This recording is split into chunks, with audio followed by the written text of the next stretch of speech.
Om Shruti Smriti Purananam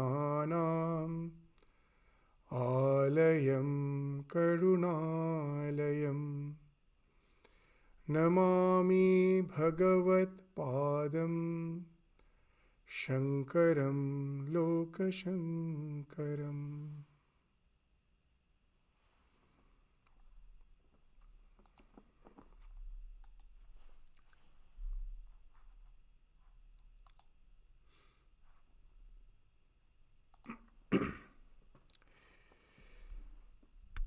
So in the last class, we were studying the very introductory section of the Vivekachudamani, where we find Shankaracharya, Bhagavat Pada Shankaracharya, starts with the idea of the rarity of the human birth, that how precious it is, that the lot of potentialities are there in this life which in no way is possible in any other being, whether it's the devas, the high celestial beings, or whether it is the lower beings, the animals and the other creatures.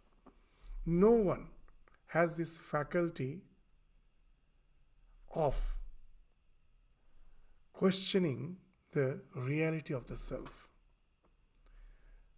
Even the devas don't have. That this human birth is the only birth where we are responsible. The word responsibility means responsibility is the responsibility. So as a human being, we have the ability to respond to a situation as per my choice. As has been spoken of in the Upanishad, Shreyascha Preyascha Manushyam Tau Samparitya Vivinakti Dhira. We won't go to the entire sloka, but the idea, the entire mantra, the idea is that in front of us as a human being, we are as if in the crossroads. There are two ways, Shreya and Preya. Shreya means the best, Preya means the pleasurable.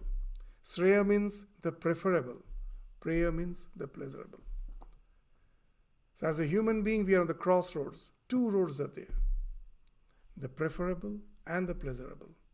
And we have the ability to a great extent to choose our response, to decide the course of our path, our journey in this life, that we can do. And that's why we are the only responsible being, because we have the ability to respond. Other creatures don't have. The lower creatures, because of their lower birth, are acting as per their instincts. They don't have choice.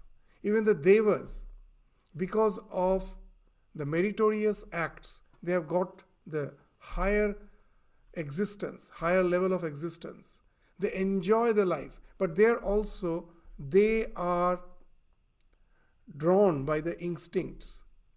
They don't have the choice to respond. It's only in this human birth that we have the ability to respond to a situation, and that's why we alone are responsible for our acts. In the scripture they say, as a human being, we are the only beings who accrue the results of karma. In all other life form, we just expatiate the karma which we have accrued as a human being. In other lives, we don't accrue the karma. The results of actions we don't store in other births, we just expend them. Only in human life we are accruing them, we are collecting them, we are just depositing them. And based on that, our future births will be there. So this special faculty of the human, that where it allows him to discriminate, and based on the discriminate to choose a path in his life, which gives him that special status in the entire gamut of existence. And that's what Shankaracharya is highlighting in the very initials, these verses. That don't miss that opportunity knocks only once. It has came to us. If we miss, we don't know again when we get this human birth. As you have got this human birth, don't miss the opportunity for the spiritual unfoldment. So in the fourth and in the fifth verse, which we are going to study today, what it is saying, the fourth verse, Labdhva kathanchit narajarma durlabham tatrapi pungstvang srutipara darshanam yastvatma mukto na yateta mudhau sahi atmaha swang vinihanti asat grahat. So what is saying? The man who by some means have obtained the human birth, labdhva kathanchit, we don't know what actions we have done which has resulted in this human birth. So by some means we have attained this human birth, and most probably being born with all the opportunity to study the Vedas. We may have the mastery of the Vedas. We have born this human birth, we have the mastery of the Vedas, but we don't have that mumukshutva, the tremendous yearning for liberation. He is foolish enough that yastvatma muktau na yateta mudadi. They are foolish. In spite of his intelligence, in spite of the human birth, he is a mudha, he is a fool if he doesn't exert for self-realization. He is verily as if committing suicide. Sahi atmaha. Atmaha means killing oneself. Swang vinihanti asat grahat. These words are so nice, the way that Shankaracharya has collected these words. Asat grahat. One who is clinging to asat, the one who is clinging to unreal, he is as if committing suicide. He kills himself by clinging to the unreal. So that's the idea which has been spoken of in the fourth. The fifth verse also speaks the same idea. What it says, Itah ko nu asti mudhatma yah tu swarthe pramadayati durlabhang manushang dehang prapya tatrapi paurusham. So what greater fool is there? Ita ko nu asti mudhatma, mudha atma. Who is that fool? Ita ko nu, who is that fool here? Yah tu swarthe pramadayati. That who having obtained this human birth, durlabhang manushang dehang, who has obtained this human birth, he doesn't know his own self-interest, where his real interest lies. Yah tu swarthe pramadayati. He neglects to achieve the real end of this life. He don't know his swartha. He is just wasting his life in the sense pursuits. So what's the use of human birth if we don't use it for the purpose which is possible only as a human being? In no other creature it is possible. So there are nice stories. That one story that Swami Vivekachudamani always used to say, that faith in yourself, faith in God. If you have faith in all the 33 million gods and in all the gods which the foreigners have brought in your midst and still have no faith in yourself, there is no salvation for you. So he is stressing the need for faith in oneself, that as a human being, I have certain faculties which no one has. So even if you have faith in all the gods, but you have no faith in yourself, all the faculties which you have no faith in that, then there is no salvation for you. That's what Swami is saying. So first comes faith in yourself, then comes faith in God. That the story which we used to relate to the students when I was in India, that there was a flood in a village. It was a flash flood at night. Suddenly the dam, which was by the side of the river, flowing by the side of the village. The river which was flowing by the village, the dam, it was just a clay dam, it broke, it ruptured. And the water, it was a rainy season and the water was already over the danger limit, it was overflowing, and now because of the rupture, the water started just with full force flowing inside the village.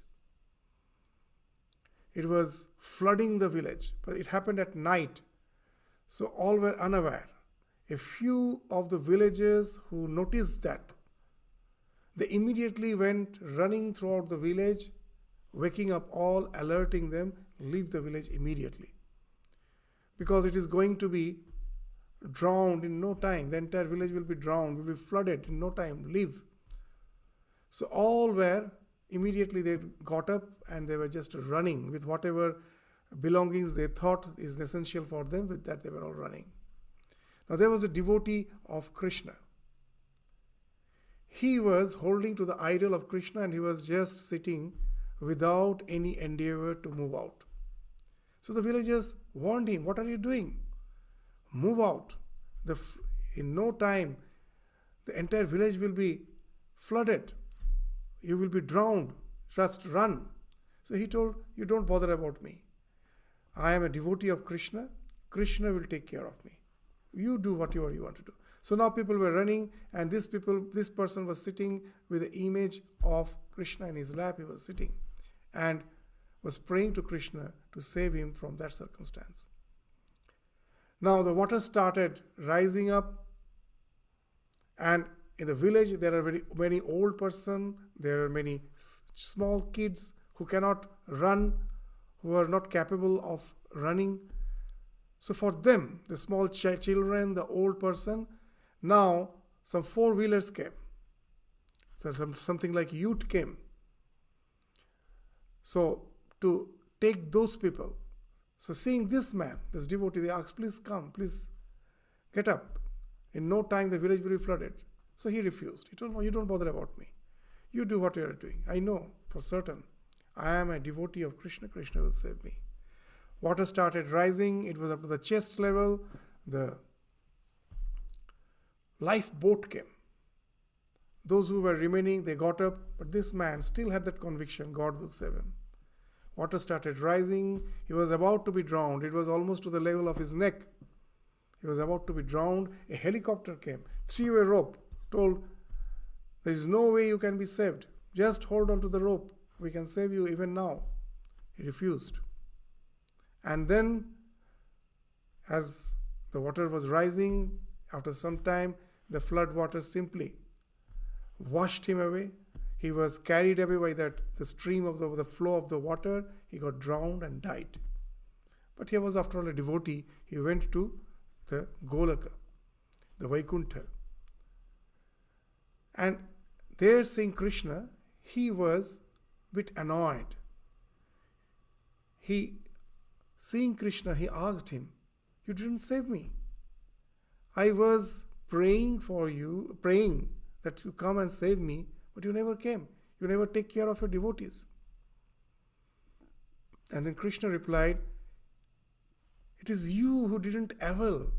Listening to your prayer, it is I who arranged for the four-wheel drive, for the lifeboat, for the helicopter. You may say that it is just an allegory. Yes, you can take it in this way, that all the good feelings which we have, which comes out from our heart, the altruism, it is something which is implanted by the divine. It is God who is acting through us. So that way he acted. The divine acted by creating that sense of philanthropy, the sense of altruism in those persons to send that four-wheel drive, the lifeboat, the helicopter. So I have arranged, but you never availed. What can I do? So this is the story where we used to say to the children, because in school we find the children throughout the year they haven't studied, many of them, and now before exam, suddenly we find the devotion has increased. They will go to the shrine, do a lot of prayers, thinking that by prayer suddenly some miracle will happen, they will perform well in the exam. And we used to say this story to them, that God has given you so many faculties you have not used, and now what's the use of prayer? So if you have faith in yourself, then only you can have faith in God. You have faith that God has given me those faculties with which I can excel. So this is the thing which Shankaracharya is indicating. That as Sri Ramakrishna used to say, that Manush is Man plus Hush. That human being in Bengali is called Manush. And he used to break the word as Man plus Hush. In Bengali, Hush means, in Hindi, that the same word is Hosh, means awareness. Awareness about what? About mana, about certain faculties, about certain values, which makes the human being unique. So what are those values? So these are the things which has been described as the Viveka, Vairagya, Shama, Damadi, Shat Sampatti, Mumukshutvam in the Vedanta tradition. See, none of these faculties which helps us to endeavor in a spiritual life is possible in any other beings. What is this? First is Viveka. Nitya, Anitya, Vastu, Vichara, Viveka. That as a human being, we have that faculty to discriminate that this world is a flow. There is a self within which is eternal. It is because of my identification with the flow that I am suffering and going through the process of transmigration. By being established in the self, I regain my own kingdom. The lost, it is not lost. I have just forgotten about it. Whether I know that I am the self or not, I am the self. I am always beyond all limitation, whether I know it or not. That's the fact. But because of ignorance, I have forgotten about the reality. So this faculty of vichara, to constantly discriminate between the nitya, the eternal, and the thing which is not eternal, the ephemeral. As a human being, we have. No other creature can do that. And from that comes the vairagya. Iha, amutra, phalabhoga, viraga.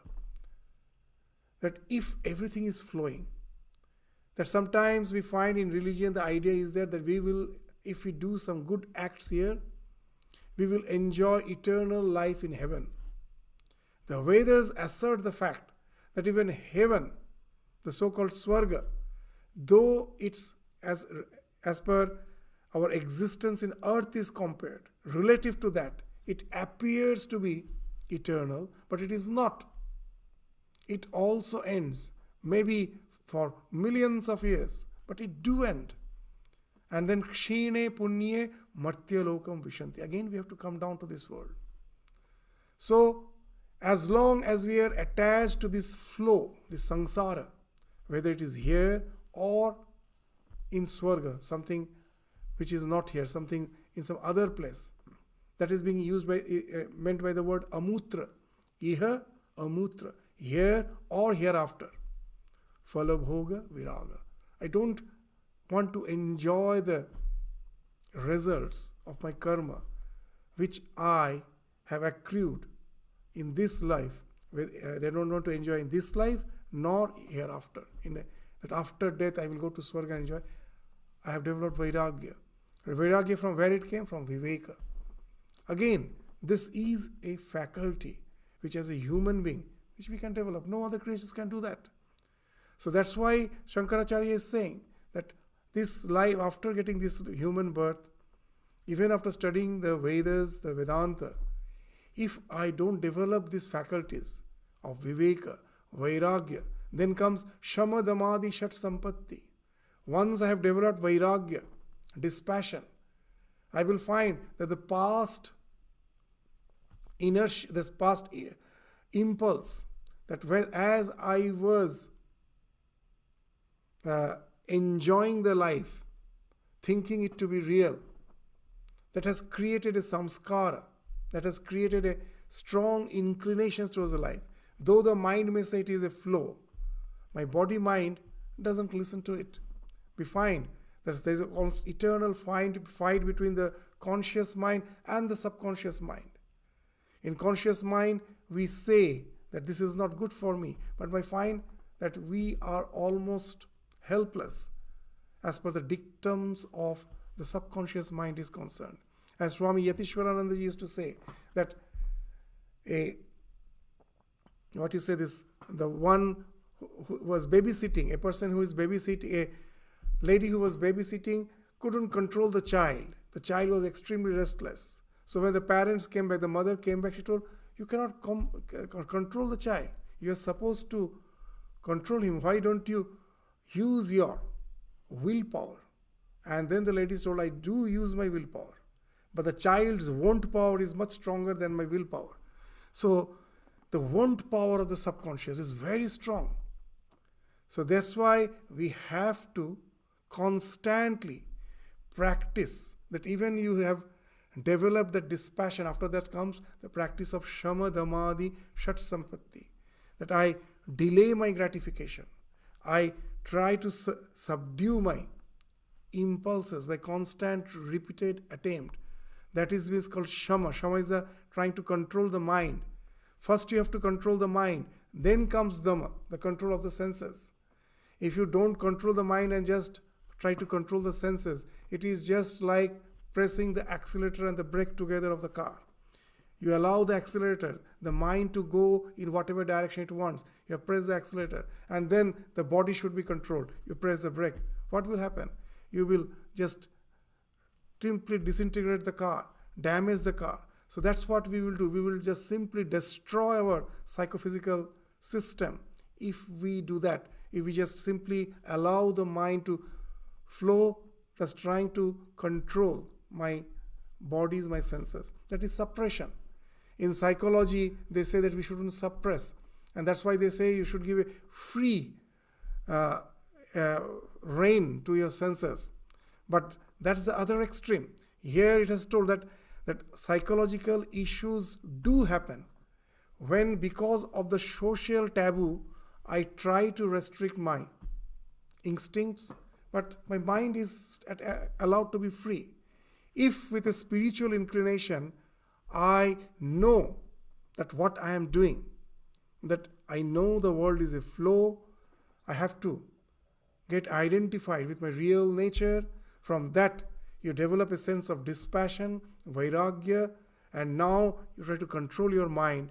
And with the controlled mind, now you try to control your senses.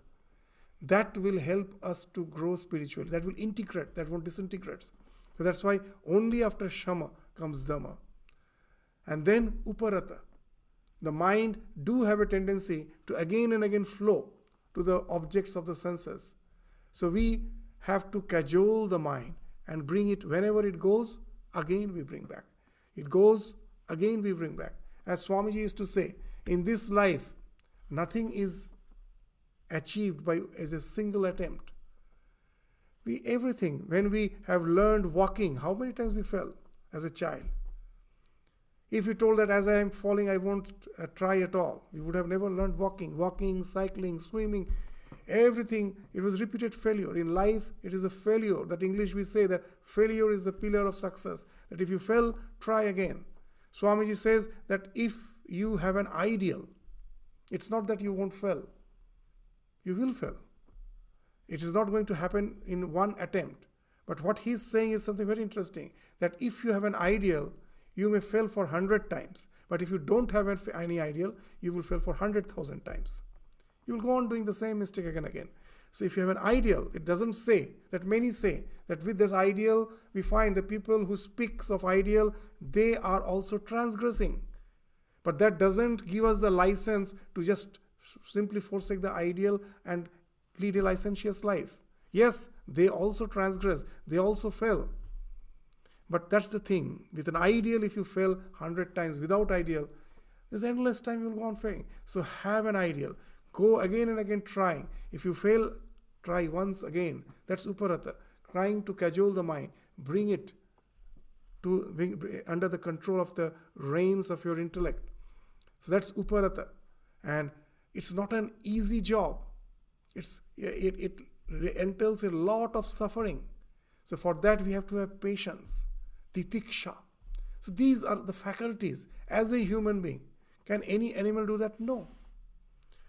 And with titiksha, when the mind gradually calms down, that alone can take you to samadhi, that samadhana, samadhi. And for this entire process, you have to have shraddha. That the faith in the word of the scriptures, faith in the word of Guru. That when the doctor says that you have to take the course of medicine for 1 week, and if I stop after 2 days, the medicine won't be effective. I have to have the patience that if that medicine may be very strong, it may have an adverse effect. There I have to have titiksha. I have to forbear all the suffering which entails in taking that antibiotic or medicine. I have to endeavor. I have to just suffer. I have to just have patience and perseverance to continue with the course. If I can complete, then only I can think of the cure. So in the entire process, what is first required, even in our day-to-day life, when I go to the doctor, I should have faith in the doctor. If I don't have faith, I think, the medicine he has given is worthless. The medical science is useless. I just simply forsake it. There cannot be any cure. First, I have to have faith that this is going to work, that this mainstream medicine is a well-researched body. The doctor is the authority of it, and he has prescribed. Let me have faith. Let me go through the entire process. So unless you have that shraddha, that faith, that you can never be cured. Similarly, so-called the worldliness is the disease from which we can never be cured. First, if we don't have the shraddha in the words of the scriptures, that all these souls are realized souls, they are not humbugs. They are not speaking something nonsense just to attract people. It's not that. They, out of unbound compassion, they went to that state of it, that ineffable bliss, and from that, out of compassion, they come down to instruct people in the way of the spiritual life. And we have to, if we have faith, then only we can get that motivation to follow the instructions they have given. And then all those practice becomes effective. Without faith, all those practices are not possible. So the shraddha, these are the 6 practices. So these all will be again detailed in the following verses. But here in the commentary, we are giving an overall idea that why as a human being, that we are fortunate enough to be born as a human being. Why? Because of all these faculties.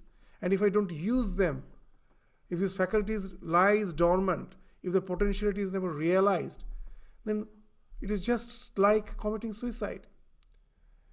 It is just like committing atmaha, because all the faculties which you have never used them. So it is like committing suicide. That's what is being spoken of. And last faculty is this mumukshutvam, the tremendous yearning. As Sri Ramakrishna used to say, that yearning is like the red hue of the dawn. When you see that red hue in the sky in the morning, the sun is yet to be visible. You know, in no time the sun will be visible. So yearning is like that red hue of the dawn. When it is there, know it for certain, the spiritual realization is to dawn in your life. In no time it is going to happen. That mumukshutvam. So these are the faculties which as a human being we have. And unless we utilize them, and that yearning to go to that state of self-realization, if it is not there, then the question of utilizing these faculties never arise, and then the human birth is of no use. As Swami Vivekananda used to say, that if we think that the human life is for the sense enjoyment, we are utterly mistaken. Why? For a very simple reason he's saying. Just see when a dog is taking his food, the way it relishes the food, it is fully focused. You can just feel that how intense it is enjoying. The senses are much more intense. That's why we use the dog for what is the smelling. That when you in the airport, whether you are having anything which is objectionable, the dog will smell it. Their senses are so keen. They're used for this detecting purposes. We, with all our technology development, we can never enjoy the way an animal enjoys the world. However, we may try to, with the technology, try to hone our senses. Our senses are quite blunt compared to the other animals, and we hone them. We as if polish them with the help of all our technology. All the science and technology is doing that. Swamiji is very nicely saying, very bluntly he's saying, however you may try, the nature has not equipped us to really enjoy the world as intensely as the animal does. Then what's the uniqueness of the human birth? It's not to enjoy. It is to realize the spiritual dimension of our existence that no other creature can do. As a human being, if we somehow don't get that initiative to traverse that path, the human birth is of no use. So that's being spoken of in these two slokas. After saying this now Shankaracharya will be entering into the section where he will be saying that once we develop an inclination for the spiritual path, then also there is a chance that we may get sidetracked. So here he is saying that don't get sidetracked. That self-realization alone is the ultimate criteria of liberation, is the means for liberation. Nothing else. So in the 6th and in the 7th sloka, 6th and the 7th verse, Shankaracharya will be just describing that self-realization alone is the means of liberation, nothing else.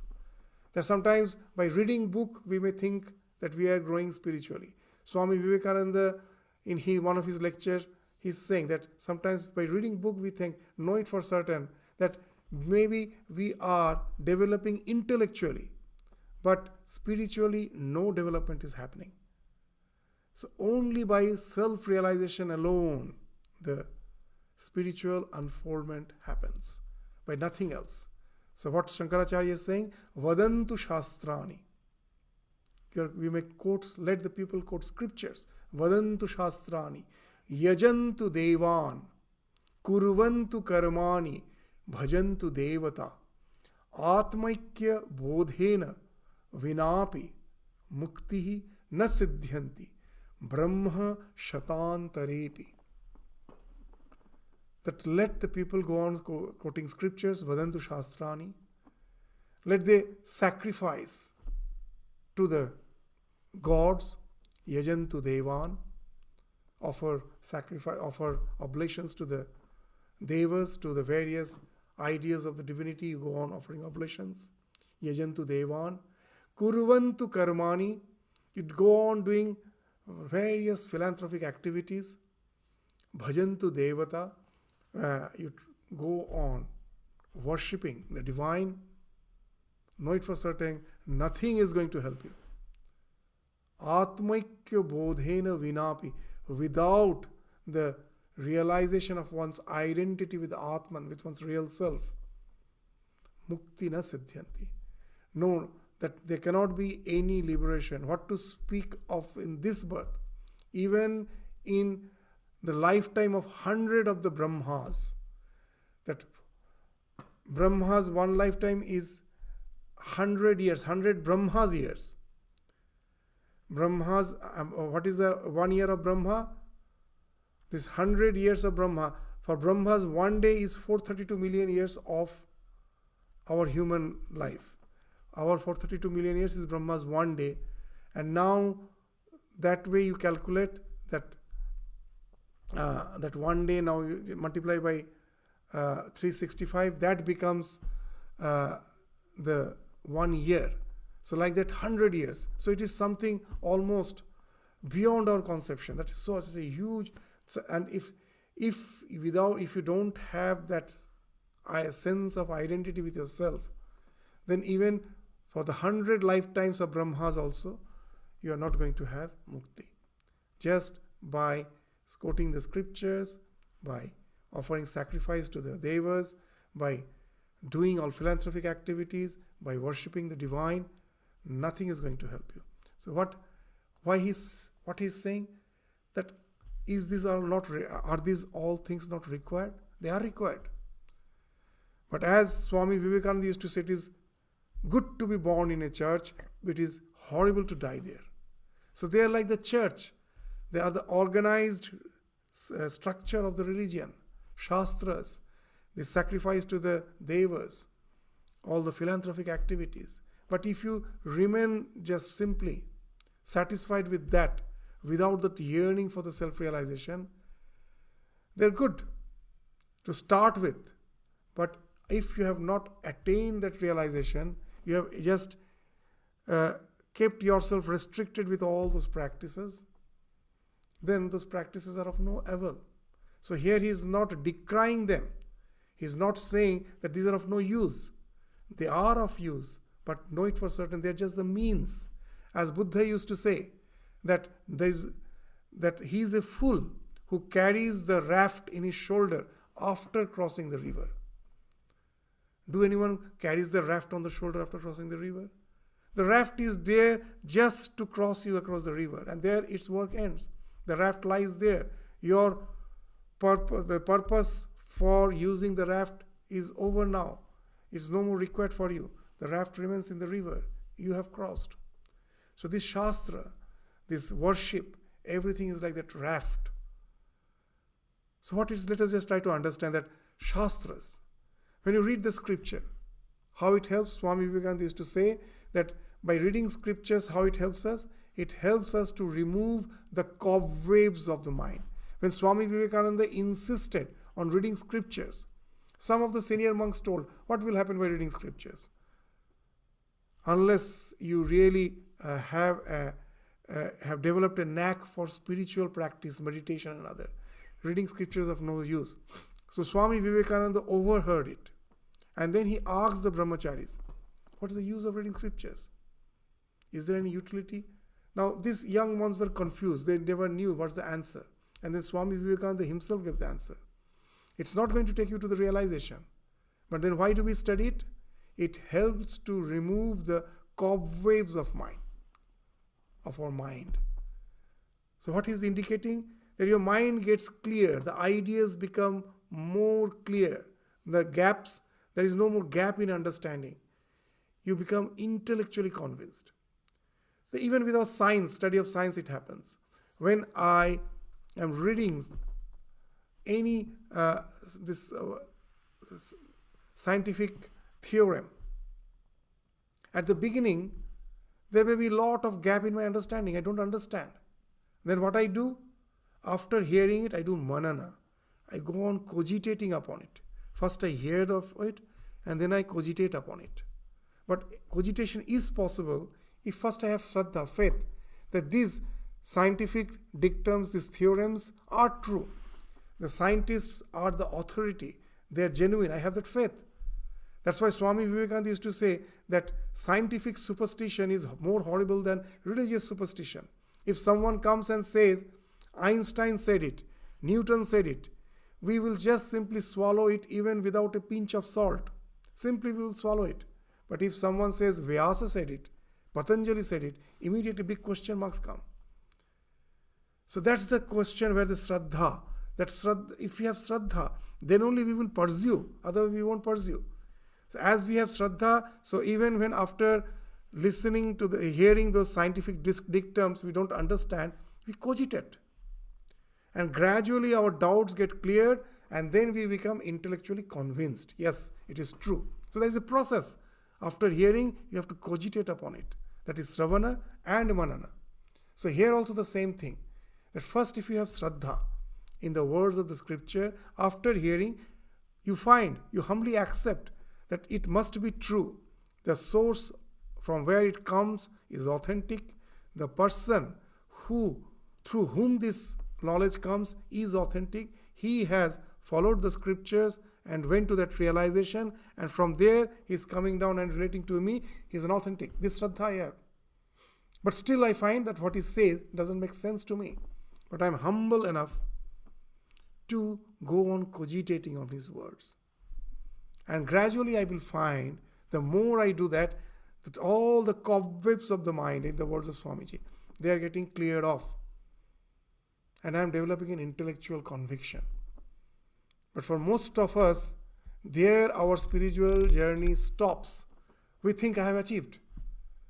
We listen to a Vedanta discourse where constantly that idea is saying that I am the Brahman, I am the Atman, the world is a flow, so I have to be detached. And immediately it gives us a sense of serenity, a sense of placidity, and I think I have understood. I know how to deal with the world. After hearing these words, now I know that I have to be detached.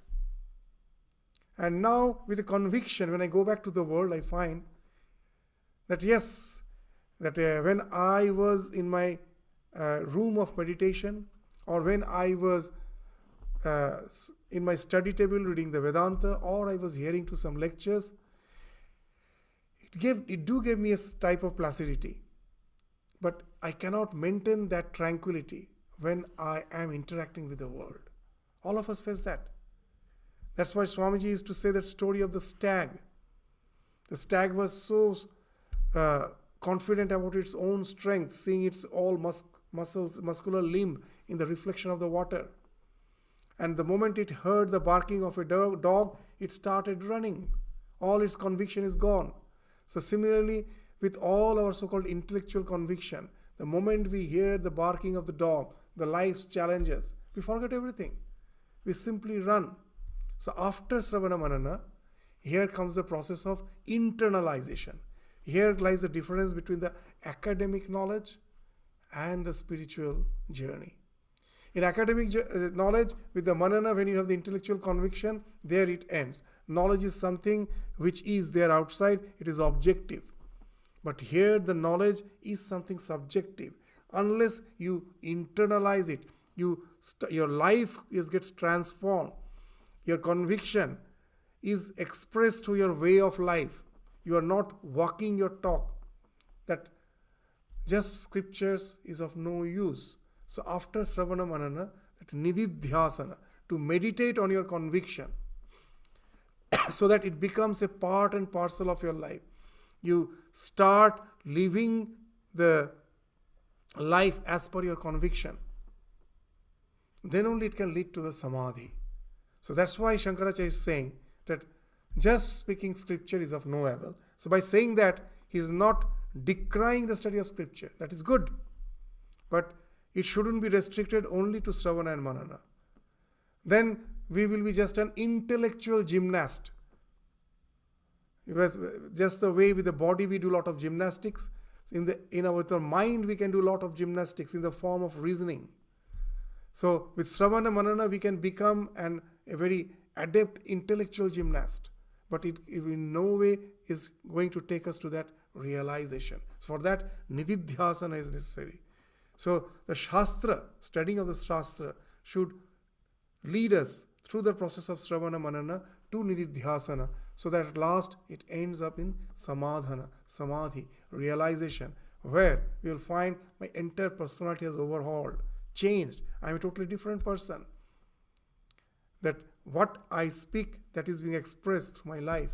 So that's the thing. That's why we find that Swami Vivekananda used to define education. And what is education? Education is the nervous association of ideas. He saw it in Ramakrishna. Ramakrishna, during his spiritual journey, he used to avoid touching metal, because metal is all the wealth, coins are made of metal.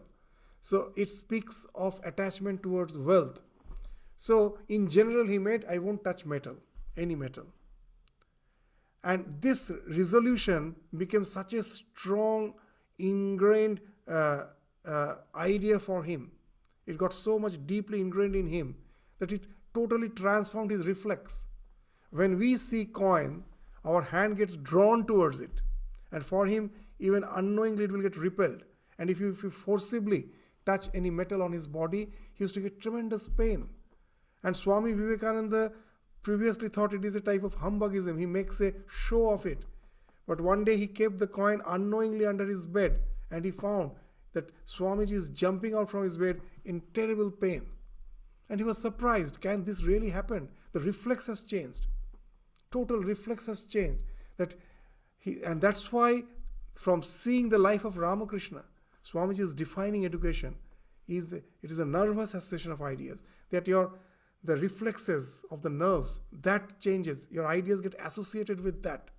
Then only that's the real education. Otherwise, as Ramakrishna used to say, that our education with only Sravana and Manana giving us some intellectual conviction, some degrees, it is in no way transforming our life. He used to say the so-called this academic education just makes us just like the vulture, which flies high up in the sky, but its focus, its intent, its look is on the carrion down on the earth. So we are after those sense pleasures of life. That in the scriptures, like studying scriptures, like flying high, but our intentions have not changed. They have not refined. So such type of studying scripture is of no use. That's why he's saying, just by studying scripture, you can. It's in no way going to help you unless it prompts you towards the self-realization. Yajantu Devan. Now this sacrifice, this elaborate sacrifices which has been mentioned in the Vedas, do they have any purpose? Whatever may be the purpose, as per the results of this yajna is concerned, let us forget about it. Whether those results I am going to accrue or not, let us forget about it. Just by performing the sacrifice, it do help us spiritually. How? Now the sacrifices are very elaborate and very time specific. All the ingredients specific, time specific. At certain times, such oblations has to be made. And when after till you have made the oblations, you cannot take food. You have to fast. There used to be some type of sacrifice when you are performing it for days together. Your food habit has to be restricted. When from the new moon to the full moon, in that phase, when that is the what you say that Shukla Paksha in this say, the dark phase of the moon, the light phase of the moon, from new moon to the full moon. When the moon size is gradually increasing, you start from a single morsel food. Per day you have to eat only one morsel food. When it is the first day, when the moon is just visible, when the moon size goes on increasing, you just go on increasing the morsel of food. On the Purnima, you have 15 morsels of food. And now, again you will start reducing. On the new moon, you have to fast. So, when you are doing the yajna, this type of restrictions in your food habit, this speaks of controlling of the senses. So Shama, Dhamma, Titiksha, Uparatika automatically happens. What all worldly results you are going to get from this yajna, let us forget. So all these yajnas, if you are doing without any selfish motive, they do help us in regimenting our minds. You will find that nowadays we just reject all rituals as useless. But you will find throughout the world, it is those cultures which has very elaborate rituals. There you will find intellectual giants. You see the Jew community, they have very, very these elaborate rituals. And all the so-called our renowned scientists are the Jews. In psychology, you find many Jews, the father of psychology. They all are from this Jew community. In India also we find the Brahmins with that intellect, very highly developed. These rituals regiments their mind. The outcome of the rituals which has been spoken of the scriptures, let us forget about it. These rituals apparently appears to be meaningless, but they are there to program your mind. Just the way the language of the programming for an onlooker who doesn't know it, it appears meaningless, it has no meaning. But why we give importance to it? Because that so-called meaningless language, which is all the language, the software language, which day-to-day life has no meaning. It really appears to be something useless. But we know through that, the result which we are getting is something wonderful. And that's why we give importance to them. So all these yagyas are like those programming of the mind, these rituals, that they by themselves have no meaning, just like the software language.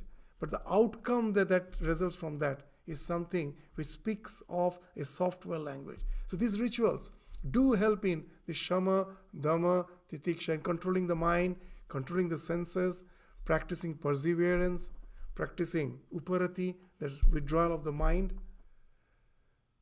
So these are good.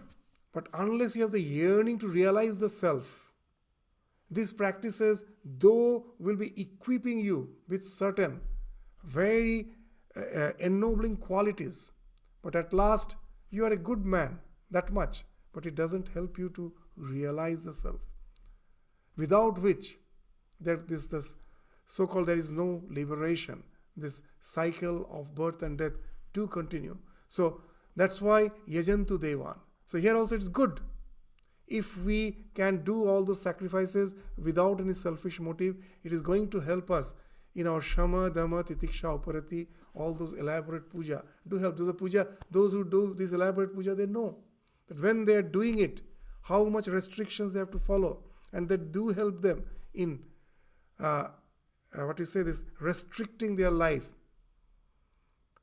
controlling their senses. They have a great role to play. But if it ends there, then it's of no use. From all those should that be guided by the yearning, that I do have the real yearning to realize the self, and that's why I have adopted this practice as a means. These are the means, which is not the goal. That once I go to the realization, these all will be just left over, like the raft which I have just left when I've already crossed the river. So these are not to be something the be-all and end-all of my existence. So that's why Shankaracharya is saying that this yajantu devan, all those sacrifices, are of no use. Means not that you reject them. You have to use them, but you have to transcend them. If you cannot transcend them through their spiritual realization, they are of no use. That is just like taking birth in a church, but you are dying there. It is horrible to die there. That's what Swamiji is saying. Kuruvantu karmani. Now, when I do philanthropic activities, we find we all do that mistake. We start with a lot of zest, enthusiasm, and suddenly we find either we end up as a fanatic or we end up in depression. We think that I really want to do good to the world, but the world out there doesn't respond to it. And that makes you fanatic. These people are all bad. Or you end up in depression, that nothing can be done. So philanthropy by itself has no purpose. As Sri Ramakrishna used to say, the world is a dog's curly tail. However you try to straighten it, it never gets straightened up. Through ages, so many spiritual divine incarnations came. So many political giants who really had the goodwill for the society came. So many isms have been propounded. It's going on. All with the dream that we are going to create a heaven on earth. Has any real change happened? Actually, we have actually gone to the worse. It has in no way improved. So that's why Sri Ramakrishna, in one sentence, is saying, this world is going to be like this. However you try, it is just the dog's curly tail. It remains straight as long as you are holding it. You will find with all those isms, when we speak of reformation, at the beginning we find, yes, it's working. And then we find, no, it is not working. It's all these isms we find fall off. It's not that the isms are by themselves faulty. They by themselves are all ideal. They're perfect. But the ghost is, in Bengali they say, shorsher bhetore bhut. Means the exorcist uses, the mustard, the plant. He will use the mustard plant. He will just hold the stump of it, and with the entire plant, they believe that with that they can get rid of the ghost which has entered into any body, has been. So if someone is possessed, with the help of that mustard seeds, you can get rid of it. Now, in Bengali they say, but how to get rid of the ghost if the ghost has entered into the mustard seed itself? The thing which you are using to get rid of the ghost. So Shoshyer Bhetore Bhut. So here the human beings are extremely capable of making the hell of any ism. They can, so all the isms as such are perfect, but it is a human has a tremendous faculty of making the hell out of it. And that's what is going on through eternity.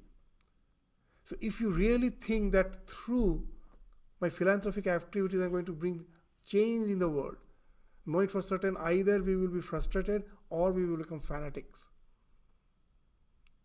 Then what for? Then should we not try to do any good activities? Sri Ramakrishna says no. And he used to say the story of that person who was in search of the ghost.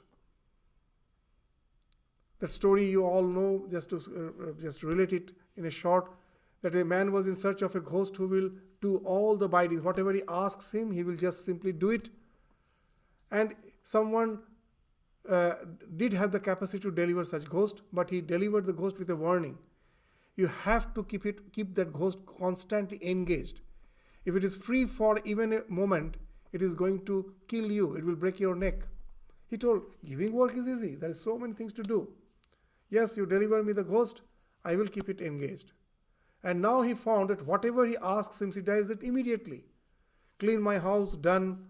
Clean the forest, done. Make a palace, done. Whatever he's saying, he's doing immediately. And now he started fumbling what to ask. And the ghost started chasing him. He was about to break his neck. This man, he just frantically ran to the person who delivered him the ghost and told, please save me. And what happened? That he's going to kill me. Well, I told you that you have to keep him engaged. But I don't know how to keep him engaged. He does everything instantly. And then the man who delivered the ghost, he told, see, there's a dog lying there. Lazily it's lying there. Just go and cut its tail and give the tail to that ghost and ask him to straighten. So when the moment the ghost straightens, it's straightened as long as it's holding. The moment it releases, it gets again curved. So it goes on trying, of no avail. At last the ghost says interesting thing. I won't break your neck. Please leave me, release me. So this is the story which Sri Ramakrishna used to say. Very interesting story. That karma is meant for chitta shuddhi. That we have to get engaged in the act of trying to straighten the curly tail. It won't get straightened. But at last, like that ghost, we will say, please release me. That I am not going to be a fanatic. I am not going to break your neck. I am not going to destroy. I have no hatred for anyone. Just release me. So what has happened through karma? If anything at all has happened, it has cleansed my mind. The action by itself has no use. And why I have cleansed my mind? That once the mind is cleansed, there the self reveals itself. That it is the tarnish, it is all the impurities of the chitta, all the desires of the chitta, of my mind, which doesn't allow me to realize myself. Just if the water is dirty, I cannot see the bottom of the lake. Cleanse the water, the lake automatically is visible. For that you don't have to do anything separately. Just cleanse the water. So once the chitta becomes pure, realization is something which is palpable. It is like a fruit in your hand. Karatala amalakavat, as Shankaracharya used to say. So through karma, if our intention is to do good to the world, know it for certain, it's not going to take us to the realization. The aim should be chitta shuddhi, so that it takes me to that atmana moksha, the liberation of the self. That Swami Vivekananda, as a motto of the Ramakrishna order, what he has coined the motto, atmana mokshartham jagat hitaya cha. That jagat hit, exclusively jagat hit, neglecting atmoksha leads us nowhere. This has to go hand in hand. That this jagat hit has to be complemented by the yearning for one's own liberation. Then only it can take you to the liberation. So you will find that as we discuss, that Shankaracharya is not discouraging. He is not saying that reading scripture is of no avail, yagyas are of no avail, and all these philanthropic activities are of no avail. He is not saying that.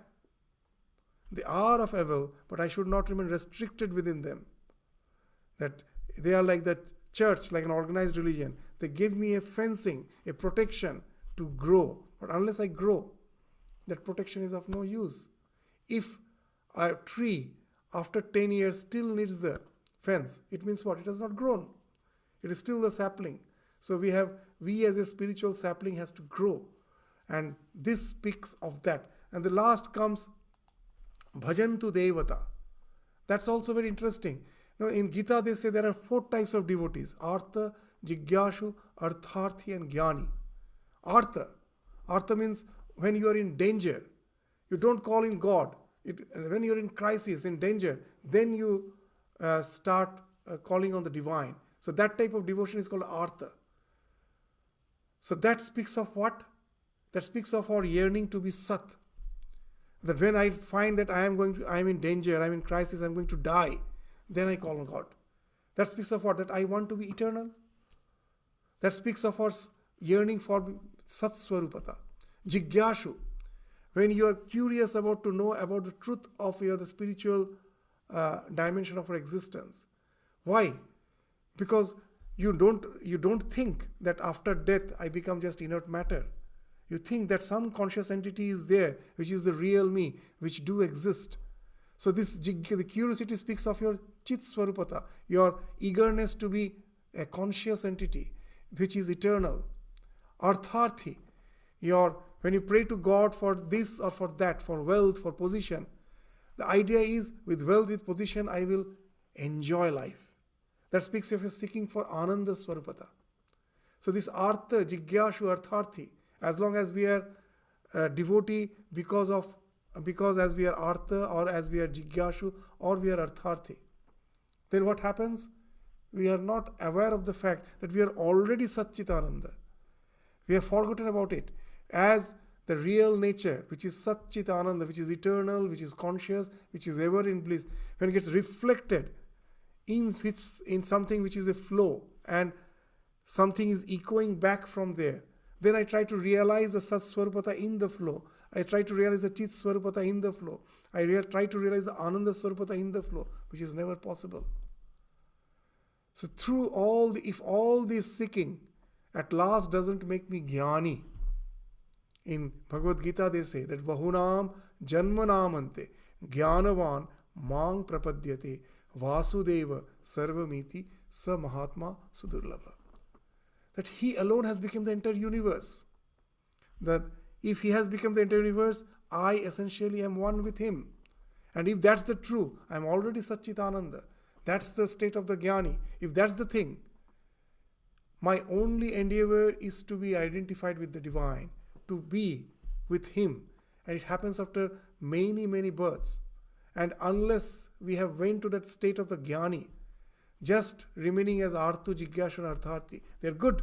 They're also worshipping the divine. But it cannot take you to that ultimate realization. So Bhajantu Devata is good if it gradually helps you to transcend the state of Artha, Jigyashu and Artharthi and makes you Jnani. So unless this has happened, even in hundreds of births of Brahma, know it for certain, you cannot have liberation. So that's the thing. So do we conclude the discussion today by saying this, that these are the things which Shankaracharya is not decrying, that they are of no use. They are of use if you use them as a raft to cross the ocean of samsara. But once you have crossed, then they are of no use. No one carries the raft in his shoulder.